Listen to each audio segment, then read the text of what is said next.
Hello everyone, स्वागत है आप लोगों का। उम्मीद है कि आप लोग बहुत अच्छे होंगे, आपकी तैयारी बहुत अच्छी चल रही होगी। अभी एक न्यूज़ है, और न्यूज़ क्या है आप उसको पहले बैकग्राउंड पे देख लीजिए, फिर इसके सारे डिमेंशन को समझेंगे। ग्वालियर बनेगा भारत का टेलीकॉम हब।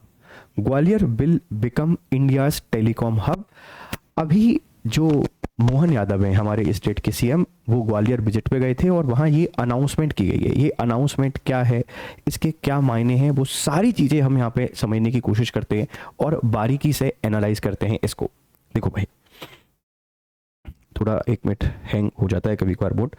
तो अगर ग्वालियर को हम लोग टेलीकॉम हब के तौर पे बना देंगे तो ये एक बहुत अच्छी खबर है मध्य प्रदेश के लिए। जैसे इंदौर है आईटी हब के तौर पर, उसी तरीके से अगर आप ग्वालियर को टेलीकॉम का हब बना देंगे तो ये एक और शहर हो जाएगा। इस बात को ध्यान रखना।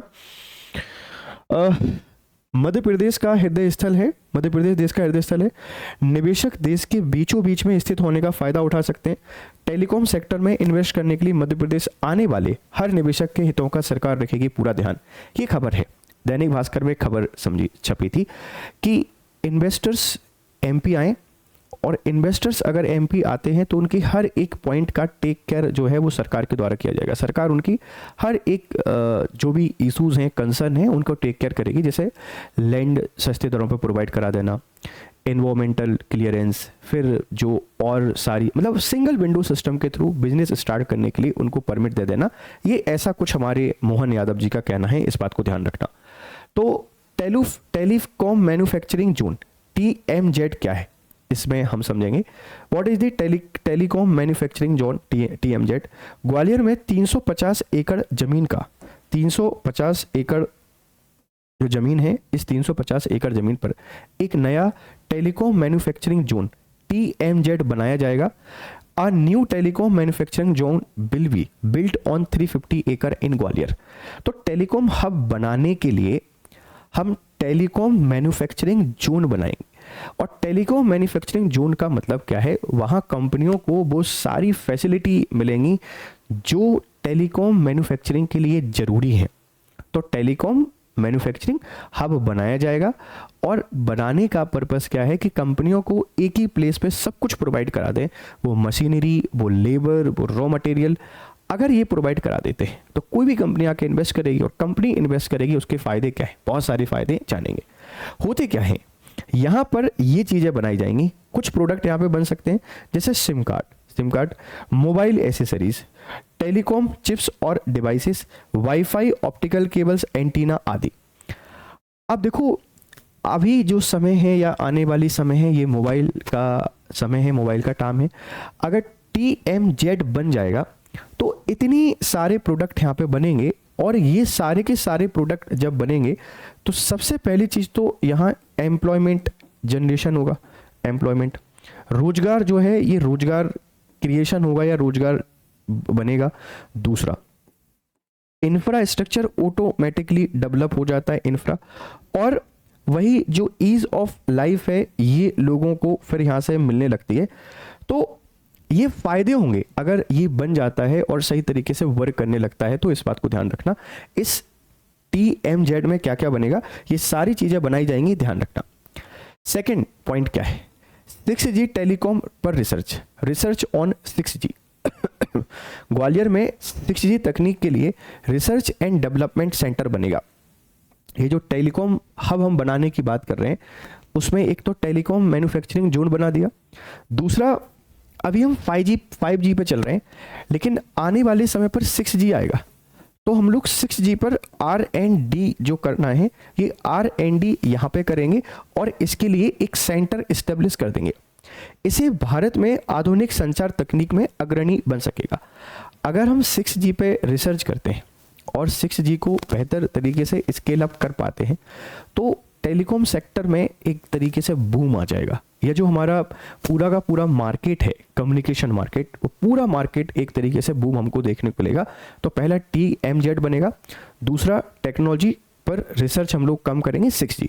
कौन कौन सी कंपनियां यहाँ पे निवेश करेंगी, विच कंपनीज आर इन्वेस्टिंग, तो ये कंपनी है डिक्सन, एरिक्सन, IBM, निक्सन, तेजस। ये सारी की सारी कंपनी यहाँ पे निवेश करेंगी, और सीएम ने कहा है कि राज्य हर निवेश का स्वागत करता है। हो सकता है कि पूछ ले, ग्वालियर के जो बच्चे हैं ये इंटरव्यू में आपसे पूछ ले, या मेंस में ये पूरा का पूरा आर्टिकल ऐसा कैसा लिखने आ जाए कि टेलीकॉम हब बनाने की बात कर रहे हैं ग्वालियर को। इस टेलीकॉम हब बनाने का मतलब क्या है, इसमें क्या क्या आएगा, या ग्वालियर वाले बच्चों से इंटरव्यू में तो पूछा जाएगा 100%।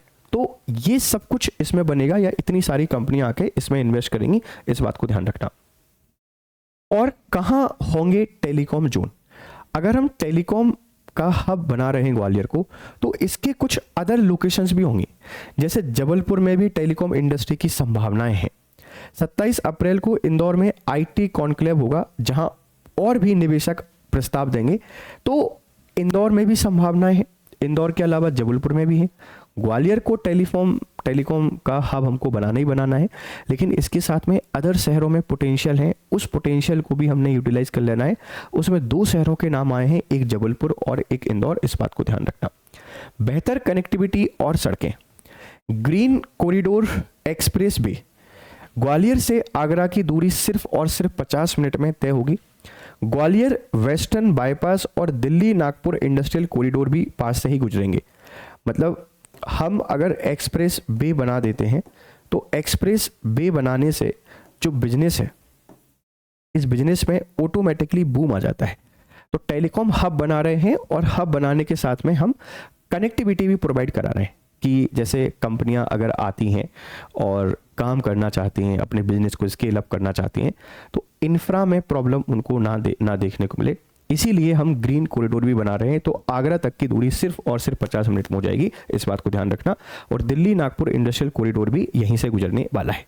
जमीन की व्यवस्था, साड़ा ग्वालियर की 271 हेक्टेयर भूमि को उद्योग विभाग को ट्रांसफर कर दिया गया है। निवेशकों ने करीब 300 एकड़ और आईटी पार्क में 70 एकड़ की मांग की है। 271 तो मिल चुकी है, मतलब लगभग इनकी जो मांग थी उसकी 90% तो मिल चुकी है, और सरकार अरेंजमेंट कर देगी तो एक आईटी पार्क भी यहाँ पे इस्टेब्लिश हो जाएगा। टेलीकॉम मैन्युफैक्चरिंग हब तो बनेगा ही बनेगा, इसी के साथ में आईटी पार्क भी यहाँ पे बन जाएगा, इस बात को ध्यान रखना।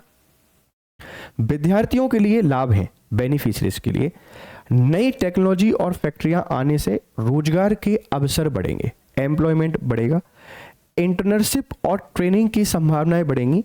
ग्वालियर टेक्नोलॉजी और शिक्षा का नया केंद्र बन सकता है। मतलब अगर हम टेलीकॉम का हब बना रहे हैं तो इसके हब बनाने के फायदे क्या है, शहर को भी है और बच्चों को भी है। तो शहर और जो बच्चे हैं इनको फायदे क्या है, इंटर्नशिप हम आसानी से कर पाएंगे, रिसर्च कर पाएंगे, जॉब मिल जाएगी, ट्रेनिंग हो जाएगी, और ये टेक्नोलॉजी और एजुकेशन का हब बन के भी इमर्ज हो सकता है। हब के तौर पर आप इसको देखेंगे, ध्यान रखना। बैठक में कौन कौन शामिल थे? डॉक्टर मोहन यादव जो सीएम है ये इसमें शामिल थे। मुख्य सचिव अनुराग जैन जो अभी प्रिंसिपल सेक्रेटरी हैं या चीफ सेक्रेटरी आप इनको कहते हैं, ये कौन है? अनुराग जैन है। विज्ञान व तकनीकी विभाग, निवेश विभाग, वित्त विभाग के सचिव, ठीक है, डिक्सन, आईबीएम, एरिक्सन जैसी कंपनियों के चेयरमैन एवं सीईओ भी इसमें शामिल हुए थे, इस बात को ध्यान रखना। निष्कर्ष क्या है? ग्वालियर देश का नया टेक्नोलॉजी और टेलीकॉम हब बनने की दिशा में बढ़ रहा है। इससे मध्य प्रदेश को आर्थिक, तकनीकी और रोजगार के क्षेत्र में बड़ा लाभ मिलने वाला है, इस बात को ध्यान रखना। तो ये सारी चीजें हैं इस न्यूज़ की। एक न्यूज़ थी पेपर में, हमने कोशिश की है उसको डिकोड करने का, और मुझे पूरी उम्मीद है कि ये आपको समझ में आया होगा। हम अभी तक क्या कर रहे थे, वो न्यूज़ को ऐसा कैसा आपसे डिस्कस कर देते थे, तो उसमें शायद उतना बेहतर आपको फील नहीं हो रहा था। अब उस न्यूज़ को डिकोड करके दूसरे तरीके से आपके सामने प्रेजेंट किया है। उम्मीद है आपको पसंद आएगा। अगर पसंद आता है तो जुड़ रहे हैं, हमारे चैनल को सब्सक्राइब करें और आपकी वैल्यूएबल फीडबैक हमको जरूर शेयर करें। Thank you very much for discussion. Have a nice time. Good day.